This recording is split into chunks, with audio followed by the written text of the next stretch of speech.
Welcome to West Virginia and Commonplace. Today, I have a special guest with me. Her name is Tessila Faith. Tessila, I need you to do something that's the greatest, most amazing thing you can do. Tell everybody who you are and why you are here today. All right, so my name is Tessila Faith. I was not always a Tessila Faith. I was actually a Rebecca Peterson. So when I was born, I was named Tessila. I have no idea why my mom picked that name, and I say mom because I don't know my dad. And a few hours later after I was born, I was taken away, and I was moved into a bunch of different homes for about 3 years, and where I was adopted. When they adopted me, they decided I needed a name change at the same time. So they gave me the name Rebecca Elizabeth Peterson.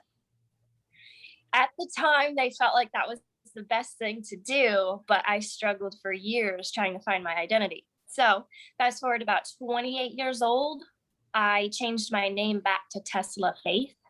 And ever since then, I have felt like I have gotten all my puzzle pieces. Of course, the missing links, trying to figure out who you are, what you're supposed to be, where you're going in life. I felt like that was one of the most defining moments in who I am, to have my name back. I know it's something so small, but when you go through identity breaks, when you get your name, something so simple, your name back, you choose that name before you come to earth. And oh my gosh, my life began to change at that point. All my psychic gifts started to open up. My life got just so much better. Anyways, so who am I? I am definitely a woman who took her time to figure out who she was. I had to go through quite a few struggles and changes, up and downs, and I chose to be positive throughout all of it. So I found that the strength comes from choosing to be positive throughout the changes. So I am a woman who has gone and walked a rocky, uphill both ways path, endured many things that have shaped my character, because I chose to be someone who took life for me rather than to me. Okay. So, now, we'll get a little deep because you went deep there with us, and I appreciate that. I can't help it. Yeah, I appreciate that. Yeah, I appreciate that. But let's go back to Rebecca real quick. Well, okay. When did you get your first adversity at being Rebecca? Because you found somewhere you had to find out that there was a Tessila. So how did that happen? Yeah. I think it happened over the course of once I left home. So when I was about 10, I believe my parents, my adopted family, told me that I was adopted. I do believe that is something that they should have done, because I was adopted. I looked different. I act different. I mean, everything about me was so different from them. Even though I am a woman, I am a human, I just was different. So that would have started it. And I knew things were off. But it wasn't until I was about 19 and 20, when I first got married, that I remembered my name being Tessila.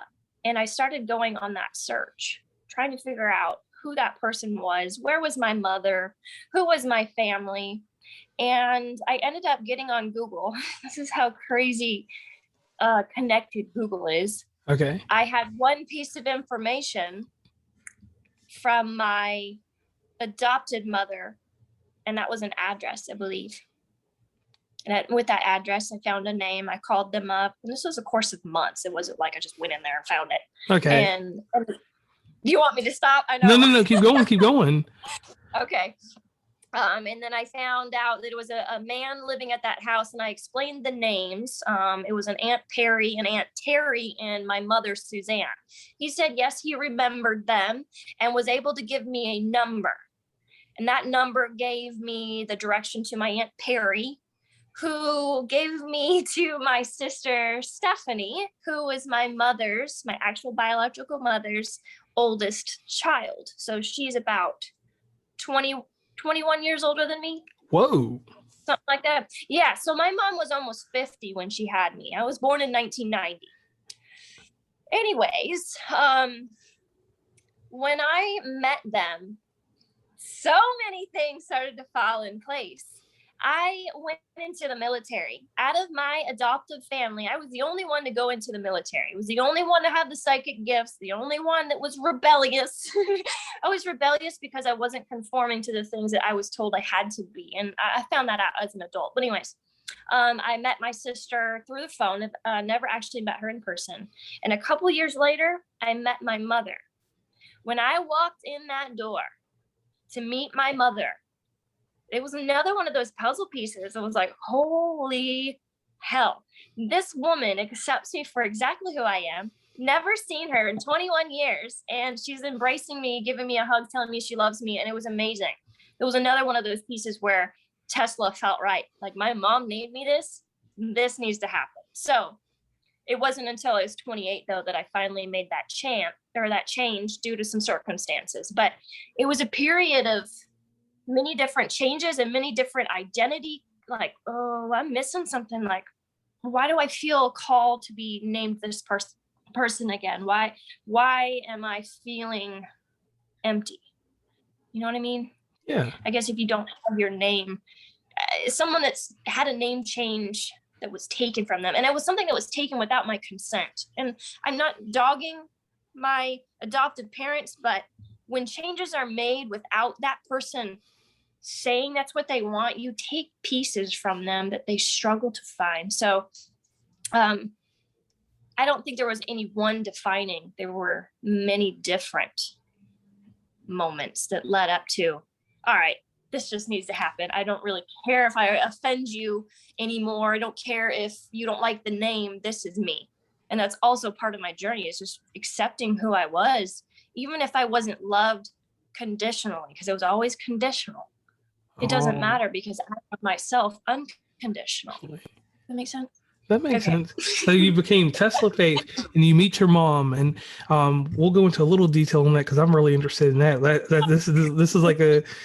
It's amazing to me because, like, you know, when you start talking to somebody, you build a quick conversation in these pre-calls that we do, and then you find out so much more. Like, it's so much more like you've got a storybook life. Yes. So let me ask you. Let's dig a little bit into your mom real quick, if you don't care. Is that acceptable? No, that's perfectly open. All right. So you met your mother. You all embrace. And what's the story that she tells you? I did not get a full story from my mother. I felt like my mom had been through enough, and the medication that she was on did not allow her to go back to those horrendous points in her life. Okay. She told me what she remembered. And it was my sister that gave me the story. But again, I felt like my sister, my mother's older daughter, gave me the story that I cannot help but feel was somewhat biased. And now that my mother and my father, I did meet my father, we can get into that. They ended up passing away in 2013, months apart from each other. So I did get to meet my mom right before she died, and that was amazing. But I don't feel like I got much of a story. Most of it came from my sister. So if you'd like the story, I can give it to you. Yeah, go ahead with it, because this is interesting. Okay. I know. Okay. So I'll give you what I've been told and what I intuitively feel for my own puzzle pieces. And I say puzzle pieces a lot because we're made up of different chunks of experience, of thoughts, feelings, people, and changes. So my mother had 5 children. I was the last of 5. I was born March 9th, 1990.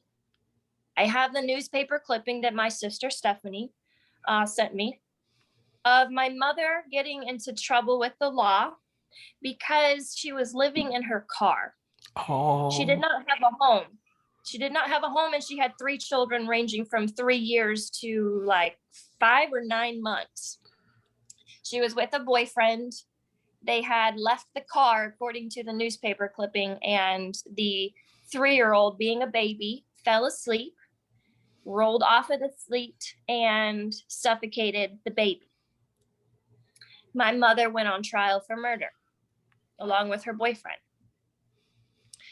I do not know what really would have come from that, being that if an accident happens, it's understandable. I wonder if there was more to the story.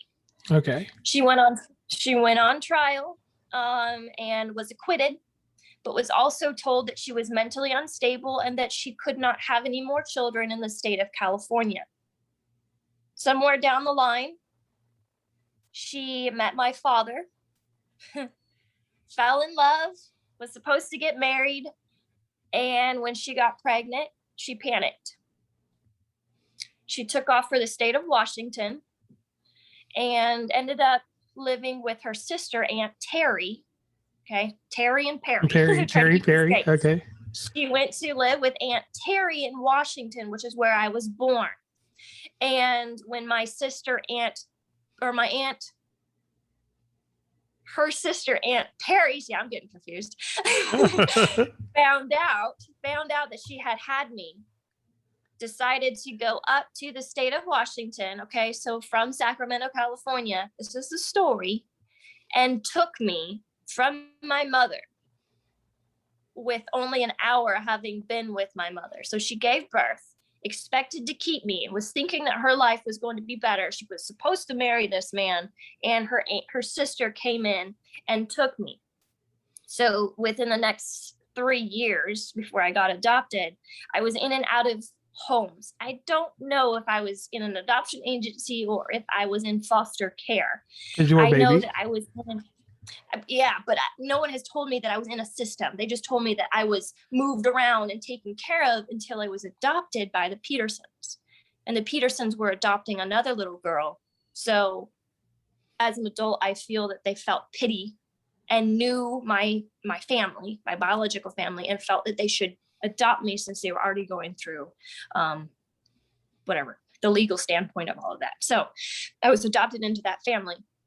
And my mother never was the same again, which I can imagine because I'm a mother to my own 2 children. So if I lost my child after thinking that my life was finally getting better and I was being blessed, and to lose that, I don't know. I don't know what I would do, but that's the story. Oh, that's powerful. It is, but apparently my mother never told, something along that line. I don't know, something about my mom. My dad didn't know I was alive or that I was around. I don't know, because when I did meet my father's family, they knew that I belonged to their family because I looked like them, but they had never heard from me. They never heard of me.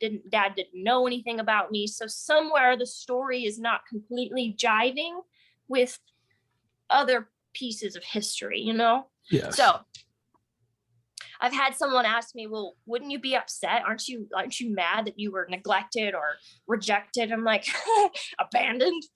Like, no, I'm really not. I mean, I that has been a theme my entire life. Where do I fit in?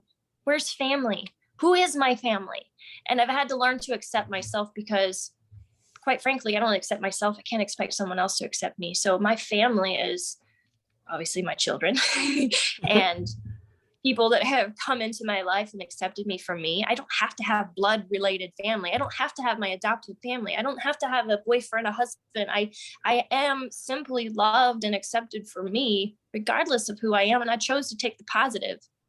And I know for a fact, because I saw where my mother was living and how the lifestyle that a lot of them had, when I did start getting onto social media and seeing some of it, I would not be where I am today. Even though some of it was negative and some of it did leave imprints on my subconscious mind that I'm still working through,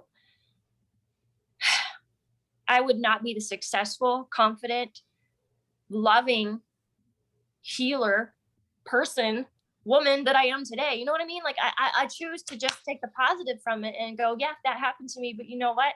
I'm here because of it, and I love who it is. And the greatest thing about this story that you told, like, it molded you.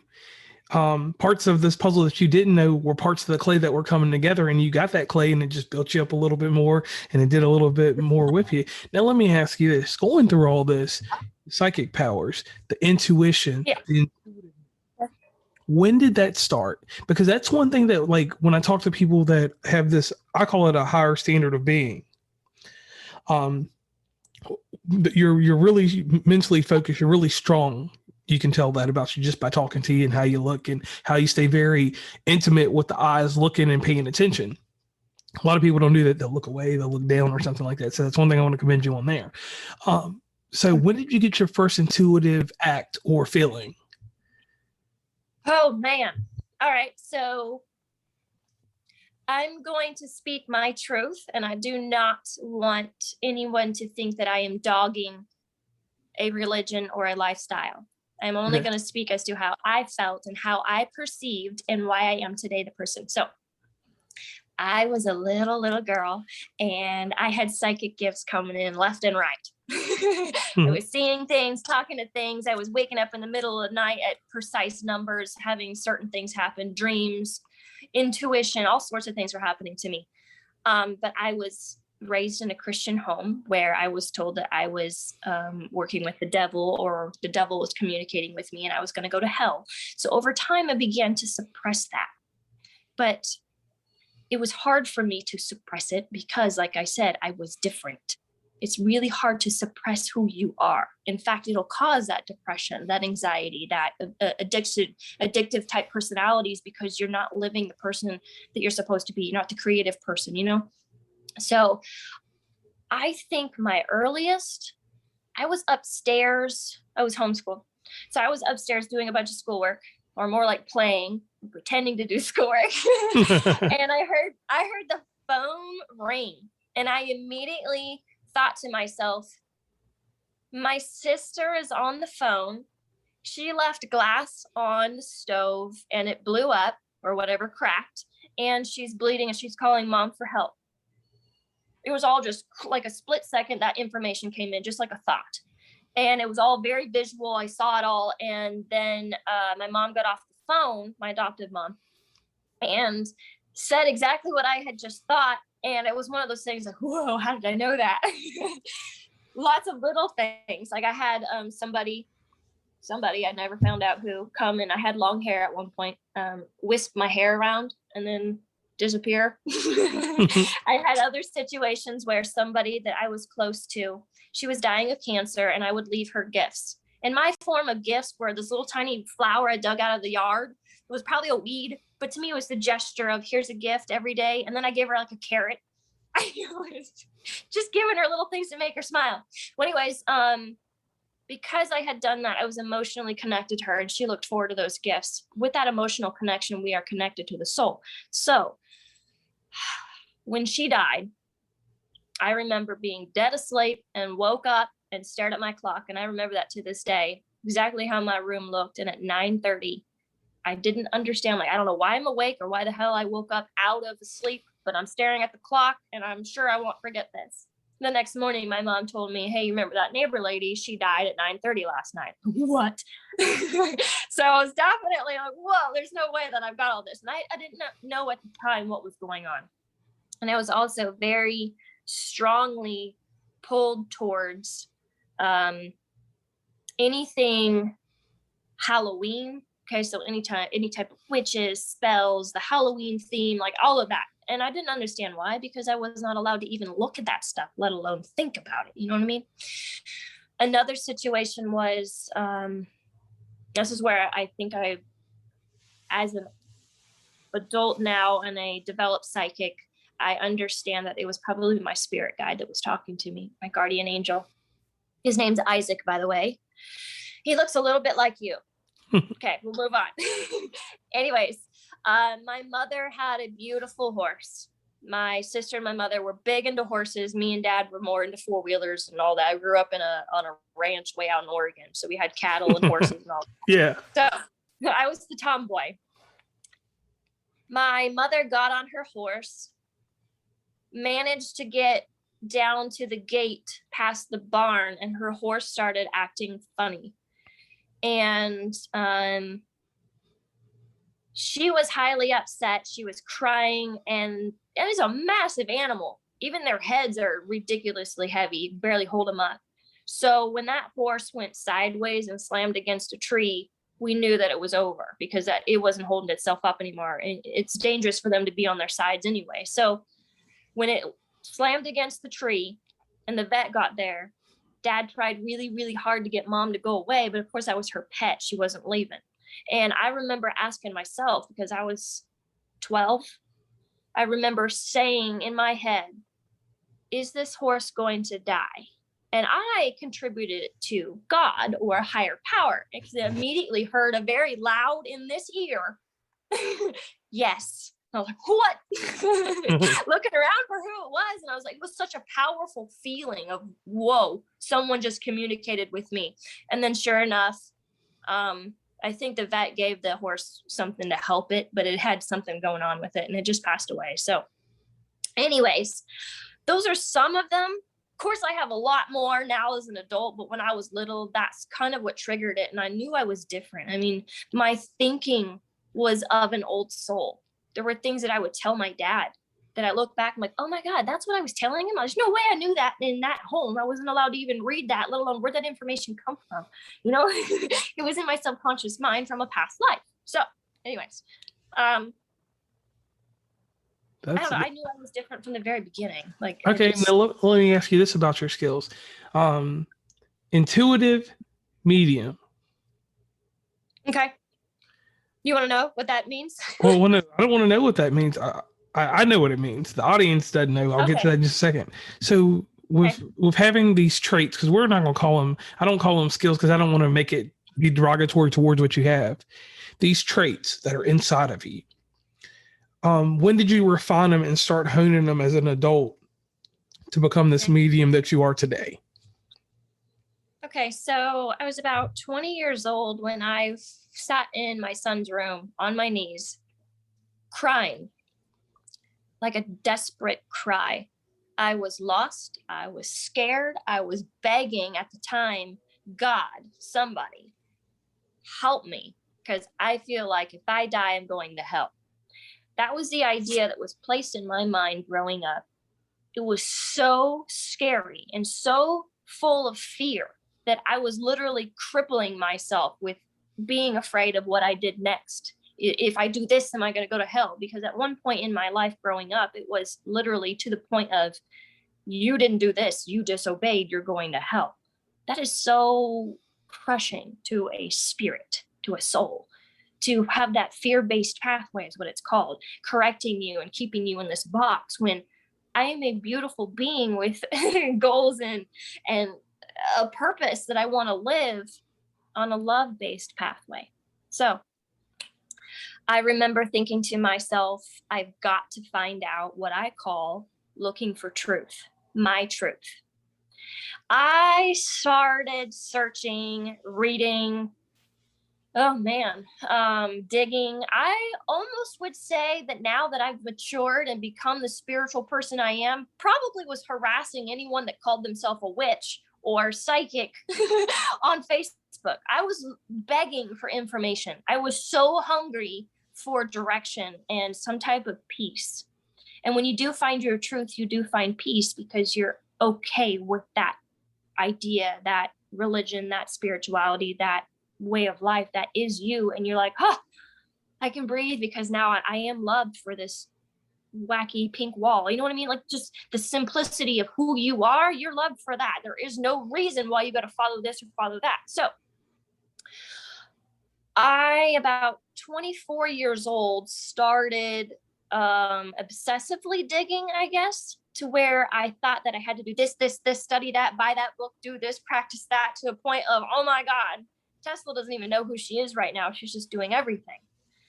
About 24, 25 years old, let's see, 24, summer of 2014, I got my Reiki 1, 2, and Master, Reiki Master, and started doing all of my healings. And at the time I started my little business. I was trying to do my healings, but I had so much farther to go. I had no idea what I was doing, even though I had learned that modality. So about a year later, I started getting into high alkalinity foods, carrots and certain nuts, and staying away from the toxins of alcohol and sugar, which is not easy. It's hard. It is. And I felt like each year I was implementing something that became a way of life. So eliminating fluoride out of my toothpaste, be careful with the what do you call it, deodorant that you put on, and so on and so forth. And it became me. 2015, I got a divorce, and this is really where my sense of who I am, what I wanted, where I was going, began to really surface and take a toll, I guess. Because they say when you go through divorce, you go through the phases of grief. And I was definitely losing who I was, didn't know who I was, where I was going. It was hard. But anyways, 2007, I had an aviation job because I'm an aviation mechanic. I did that in the Marine Corps, and I do that now. I work for an EMS company here in Nashville, Tennessee. And 2007, I started my business, Journey to Yahweh. I think about 2005, 2015, Journey to Yahweh divinely hit me. And I don't know why I chose it at the time. I was like, oh, I really like that name. Let me use that. Well, when I dug deeper on Yahweh, Yahweh is the Hebrew word for God, which means I am. So journey to I am. Yeah. Journey back to the core of who you are. I am love. And I'm my entire course of teaching anybody anything is just coming back to the point that you are loved. Because if you understand that you are loved unconditionally by this source, there isn't anything that's going to get in your way. You've got a strength and a power and a field or a legion, if you will, of angels and backing that you cannot be tested. But anyways, let me get back. So about 2007, I started Journey to Yahweh because I wanted to teach people to come back to their core of the subconscious mind and how they were created and how life here on earth changes those buying and selling of those beliefs, getting those limiting beliefs, holding you back from who you are, what you're supposed to be doing in your life, and so on and so forth. That's where a lot of the unhappiness and lack of identity and so on, what we believe, what we feel, what we think, all of those things bring into our conscious reality, what we experience every day. I began to do what are called angel detoxes. So I work very closely with the angel realm. And the detox is like straight healthy fruits and vegetables that are in a juice form, and you detox, like take everything out and start over. Oh, wow. For like, I don't know, it was like 7 days or 15 days straight detox. And it's hard to do. It is hard to do because you got to break that mind over body, controlling what you want to eat and drink and watching movies and who knows what. And I began to gain a following. People were like, oh, what are you doing? How are you doing it? What psychic gifts are coming out of that? I'm like, I don't really know. All I know is that I'm following my intuition. They're telling me to do this, I do that. And that's the point. Follow your intuition. You cannot go wrong because that's your little, imagine like a red beam coming out of your stomach, because that's where your intuition sits there with your Right. solar plexus. Just kind of imagine it hooked on a path. When you get off the path, well, then the red dot gets a little longer because you got to get back. Got to get back on your center line. So, it was 2017, October 2017. I found a book, and this was my defining moment. Okay. What I had a spiritual awakening is what it's called.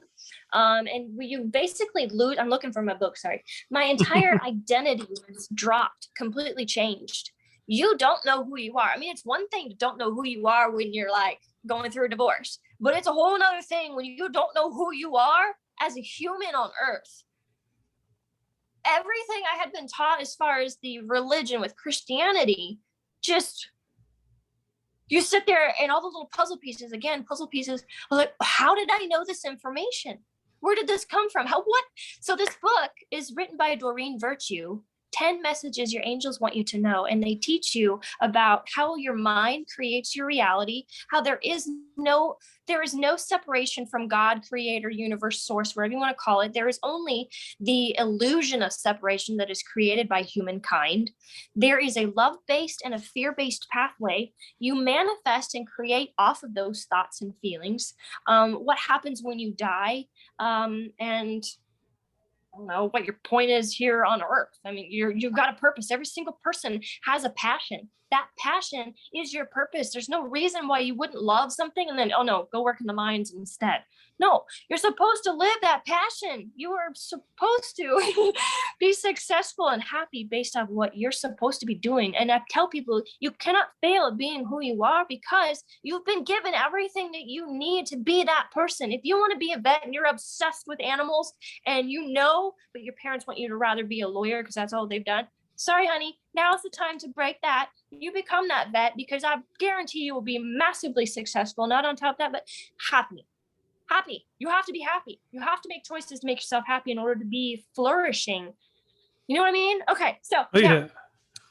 I got all my psychic gifts. They're coming in. So I had my spiritual awakening in October 2017.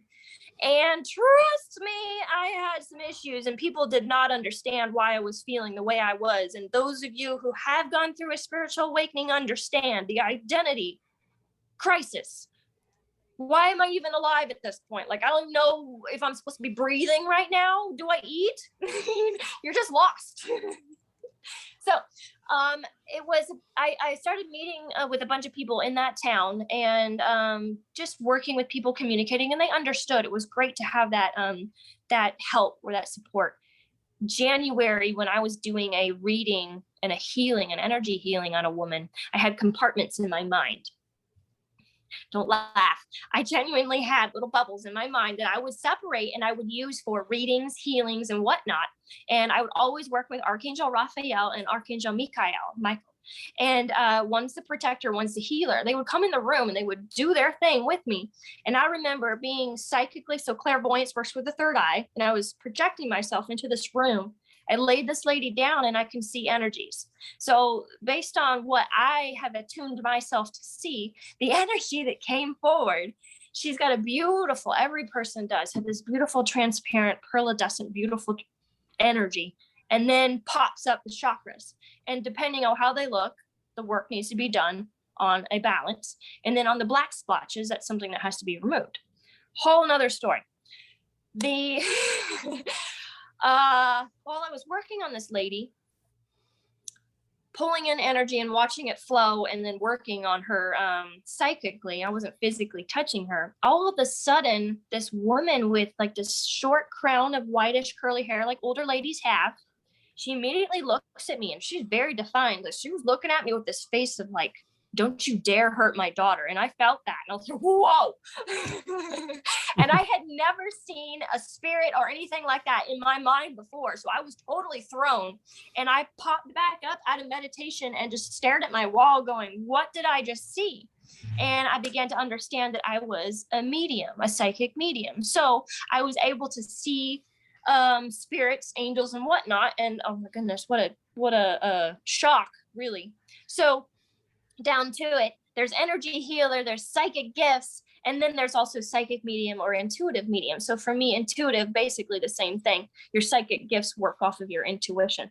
Your intuitive medium, I consider myself someone who is able to feel, see, sense, hear, and work with spirit. So all of those psychic gifts together, it is a I don't know. I don't even know the right word to explain it. It is a lot going on when it's I a conglomerate. Yes. So one thing, everything. Yeah, that's your conglomerate, basically. One thing I wanted to touch on, and it was something that we don't talk a lot about in society, but you brought it up. You brought up the thought of how religion, when we're young, it's an institution of thought. It's almost about like a prison. And the only reason I wanted to bring it back up is because when we were young, all of us, Christians, or whatever you were, or whatever you are, Muslim, whatever, we were all hard pressed with these ideas, this ideology that you have to conform, and then once you conform, you have to confine yourself. And I wanted to tell you, I appreciate you for expressing that in this interview, and you did it in such a great way. Like, you didn't just sit out here and just go bash Jesus or whatever.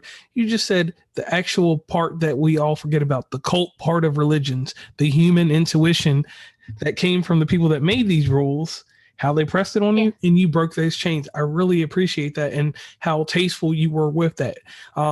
that goes a long ways with people because you didn't like press the issue in a derogatory way. So I want to tell you thank you on that one. Now, your venture, Journey to Yahweh. I pronounced it wrong. Yahweh. Yahweh, sorry. Yahweh. It's all right. So you got this concept and you build a business. Yes. You're nurturing it. It's your third child, basically. Correct? Yes. Yeah, it is. Yeah, I got two. Yeah, so this is your third child. So you're nurturing this and you're getting out here in the world. Where can people find this information if they want to find out more about this? So there's a few different avenues. I'm most active on Instagram. So with Instagram, it is journey dot to dot Yahweh. My website is obviously www.journeytoyahweh, no dashes, no dots.com. Within my website, you will find the descriptive meaning as to why I even started it. Pretty much everything I already said. My goal, who I am, what I plan on doing, and what I can do to help each individual person. Because although we are human and spiritual and have souls and pasts, each one of us have different limiting beliefs holding us back from our true self, our true I ams. I am loved, I'm confident, I'm happy, so on and so forth. And a lot of what I deal with in the few years that I've been doing this, I am enough, I am loved, I am worthy, seem to be the most prominent belief systems that are negative. So instead of I am enough, it's always I lack, or I am enough, no. So their mind does not understand that I am enough. So leaning forward with the subconscious mind, they're actually I am enough, no. And they don't feel like they're enough. And then we get into the reasons and why.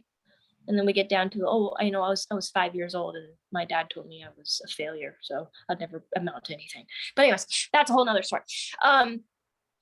And then I also have a Facebook, but I don't do a lot on there. It is connected to my Instagram and it does go to that. But I recently started over because I felt I had a really stagnant energy. It just kind of, because I don't spend a lot of time on there, I felt like it just kind of died down. So I started over.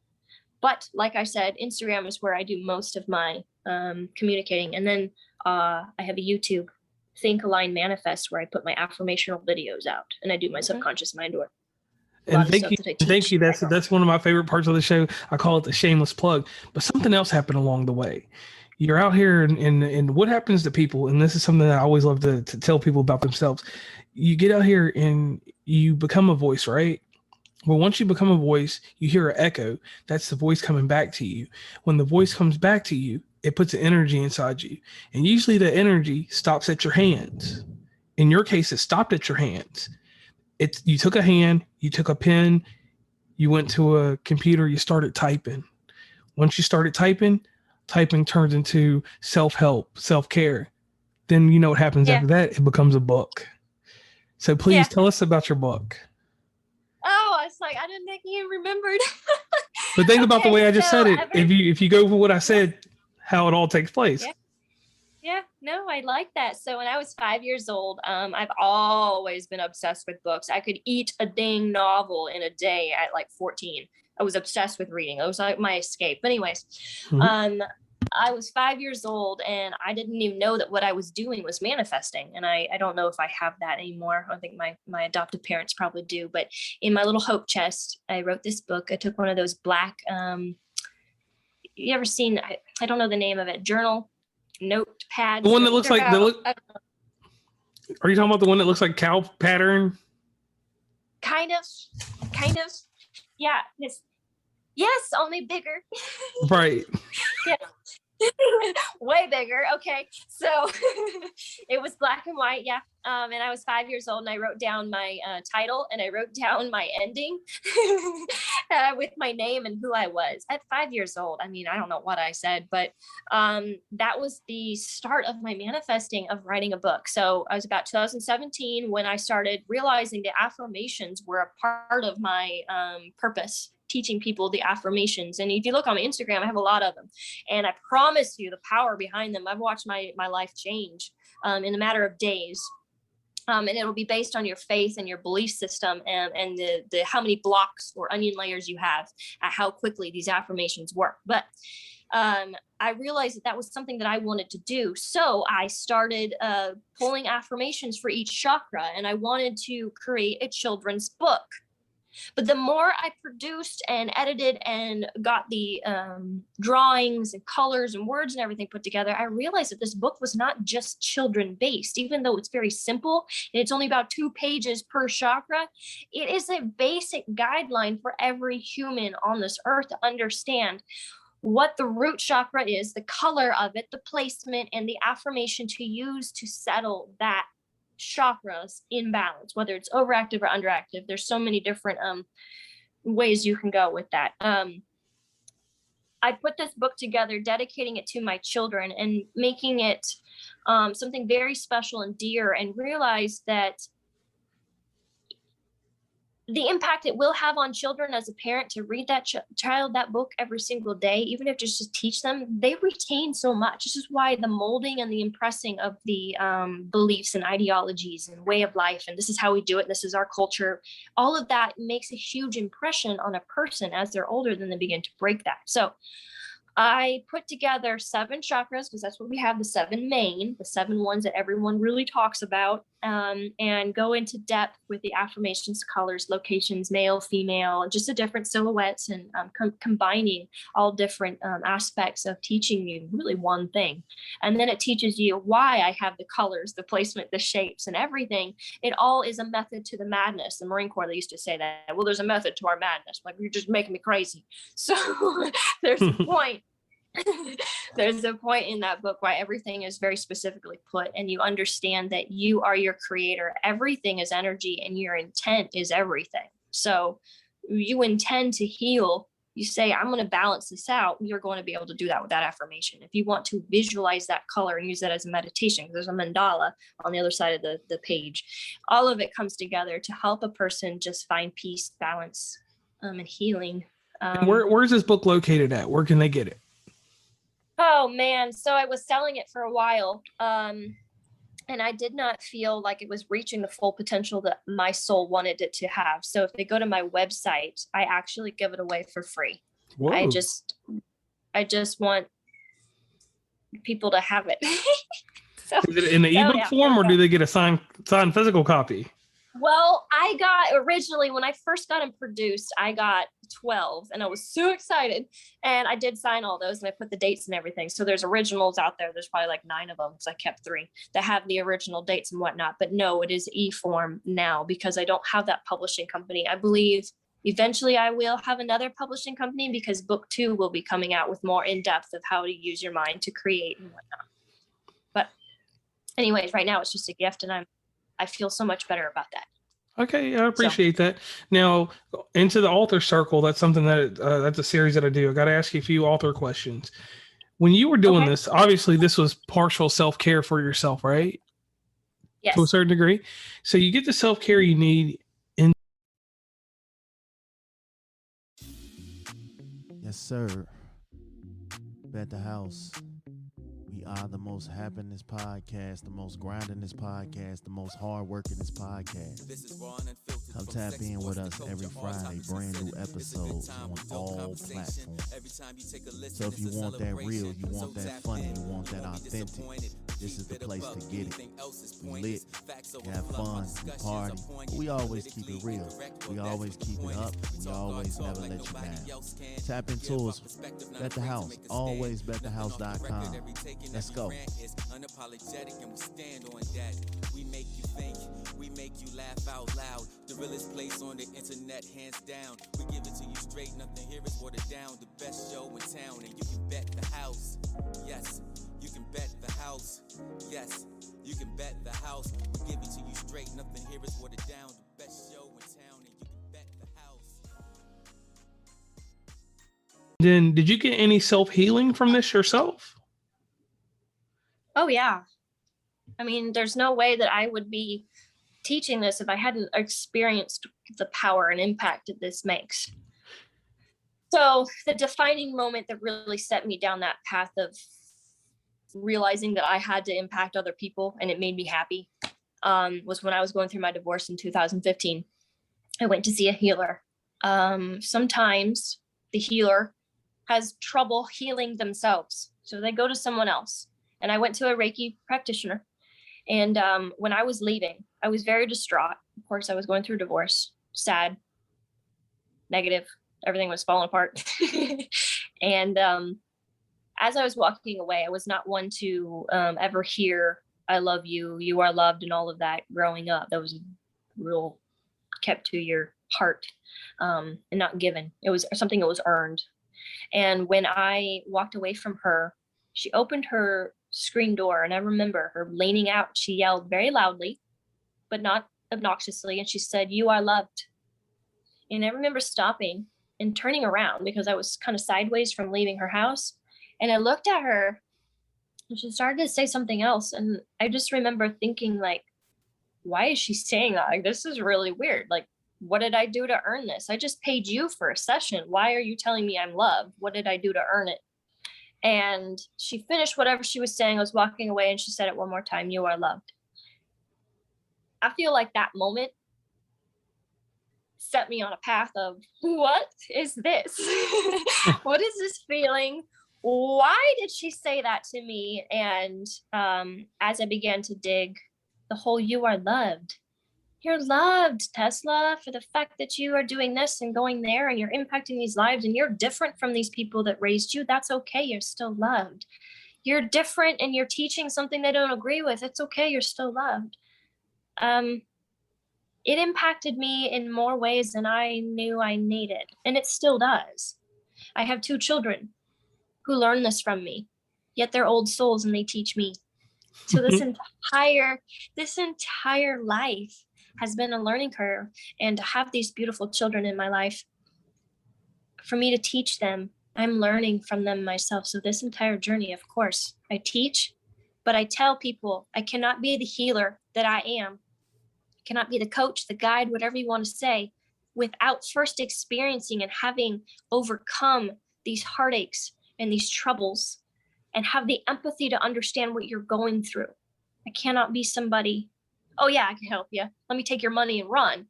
No, I have to actually experience what you're telling me and to know it changed me and have my own story for you to actually have that trust and understanding that I know what I'm talking about. Does that answer your question? Yes, it does, man. That's you're deep. That really does answer my question.